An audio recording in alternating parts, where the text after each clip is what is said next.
Buenas noches, soy estudiante del Grupo 1, conformado por Diana Patricia Chavarro, Carlos Mario Gómez y quien les habla, Ana Pide Ríos. Voy a hacer la presentación del trabajo en nómina, Universidad Militar Nueva Granada, Ciencias Económicas 2019. Este trabajo va a estar distribuido de la siguiente manera. Pregunta número 1, 2, 3 y 4 presentado por Ana Pide Ríos. Preguntas 5, 6, 7, 8 y 9 presentado por Carlos Mario Gómez. Pregunta número 10, 11, 12, 13 y 14 presentada por Diana Patricia Chavarro. Entonces voy a dar inicio con la pregunta número 1 que nos dice: mencione los 3 elementos necesarios en un contrato de trabajo.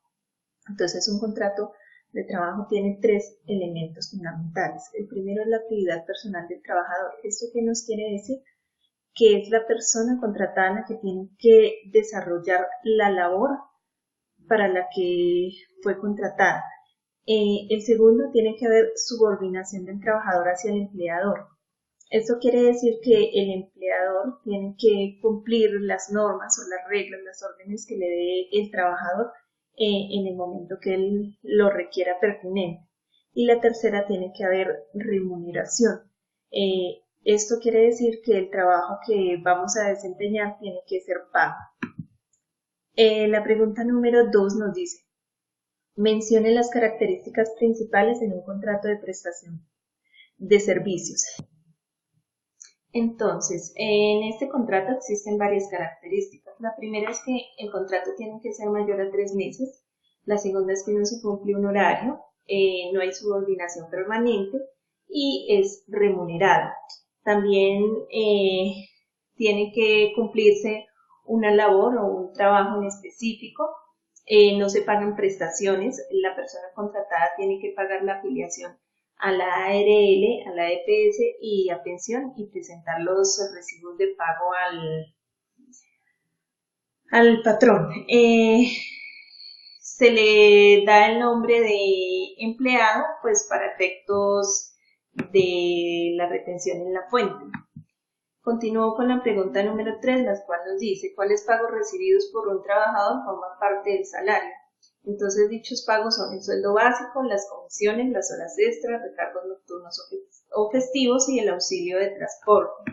Continúo con la pregunta número 4, que nos dice: ¿cuáles pagos recibidos por un trabajador no forman parte del salario? Entonces, están los pagos en especie, que dichos pagos son la alimentación, la habitación y el vestuario, y están los pagos en dinero como las primas, las bonificaciones ocasionales o habituales, los auxilios sobre sueldos, participaciones de utilidades, viáticos, primas extralegales, de vacaciones y de Navidad. Con esto termina mi presentación.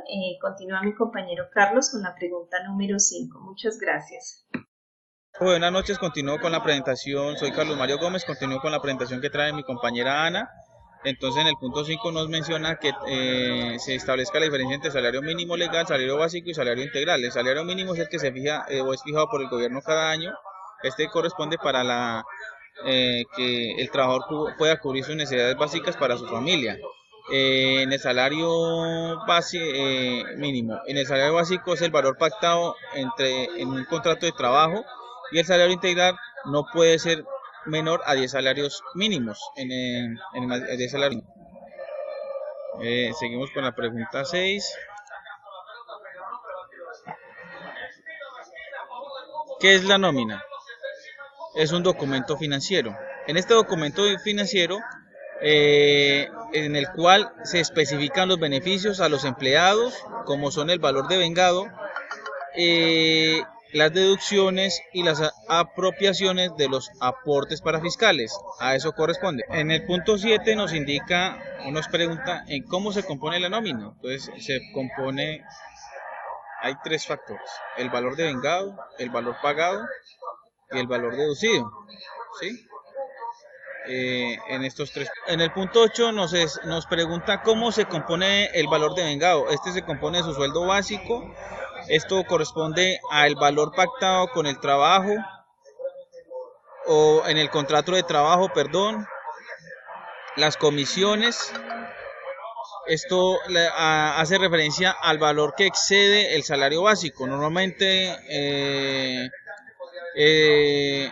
Normalmente a los vendedores se les asignan unos porcentajes o unas comisiones por estas ventas.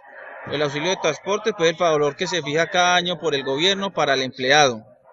En los auxilios, algunas empresas complementan el salario básico con unos auxilios que no superan el 40% del básico a esto.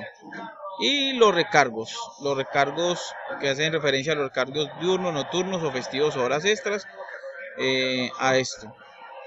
Aquí tenemos que en el punto 9 nos pregunta cómo se componen las deducciones. Entonces tenemos la liquidación de aportes de salud. Esta se establece el 12,5 del ingreso base de cotización IBC del 4% y aporta al trabajador. Debe ser deducido de la nómina y 8,5 aporta al empleador sobre los salarios superiores al 10%. Liquidación de aportes para pensión, retención en la fuente a empleados y otras deducciones. Liquidación de aportes para pensión, el 16% del ingreso base de cotización, 4% aporta el trabajador y debe ser deducido de la nómina y 8,5 aporta el empleador de todos los salarios de la nómina. La retención de la fuente de empleados, esto se establece de acuerdo a la ley 1607 del 2012, que cataloga que los empleados para efectos de retefuente a quienes obtienen más del 80% de sus ingresos en un contrato laboral. Muchas gracias. Buenas noches, mi nombre es Diana Patricia Chavarro. Doy continuidad con las preguntas que me dejó mi compañero Carlos Mario. La 10. Diferencia entre recargo y hora extra. Recargo se refiere a trabajar en la hora ordinaria después de las 9 de la noche según la nueva modificación, mientras que la hora extra es la hora adicional que se elabora después de las 8 horas normales que el trabajador y es del 75% del valor de la hora ordinaria. 11. ¿Cuánto debe pagar el empleado por pensión? Paga salud, paga el 4%, por pensión paga el otro 4%, el empleador paga el 8,5% y paga el 12%. El fondo de solidaridad lo pagan los que tienen ingresos mayores a 4 salarios mínimos, que dan un fondo de solidaridad del 1%. ¿Cómo lo cancela el empleado? Pues el empleador descuenta de la nómina y asimismo pues lo paga a la planilla integrada de liquidación de aportes.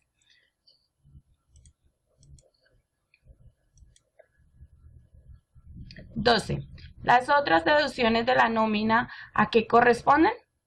Pues las deducciones que corresponden son que se le descuentan de nómina son aportes a salud, aporte a pensión, cuando tienen créditos por libranzas o cuotas de sindicatos o cuota cooperativa o embargos judiciales.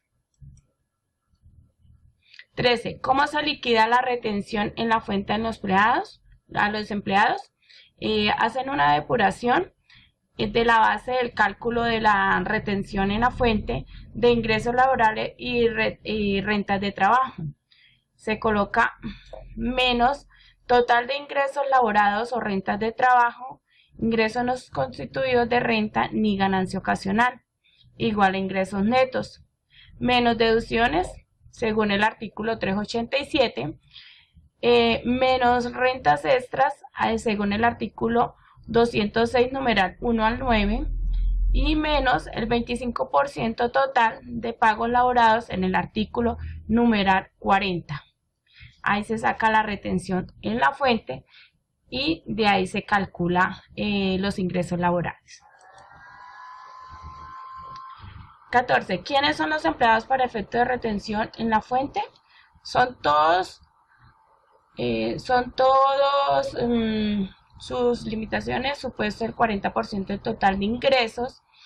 Se entiende por todas las personas naturales residentes en el país cuyos ingresos provengan en una proporción igual o superior a un 80% de la prestación de servicios de manera personal o legalización de una actividad económica por cuenta de riesgos de empleador o contratante mediante un vínculo laboral o legal reglamentaria o de otra naturaleza independiente. También todos los trabajadores que presten servicios personales mediante el ejercicio profesional libres o que presten servicios técnicos que no quieran la reutilización de materiales o insumos. ¿Cómo se disminuye el ingreso laboral gravable de los empleados? Pues se disminuye cuando hacen un ahorro al fondo, bueno, a la AFC, que es ahorro para el fomento de la construcción. También se hace, bueno, cuando hay créditos hipotecarios, renta de trabajo exentas numerales. Muchas gracias.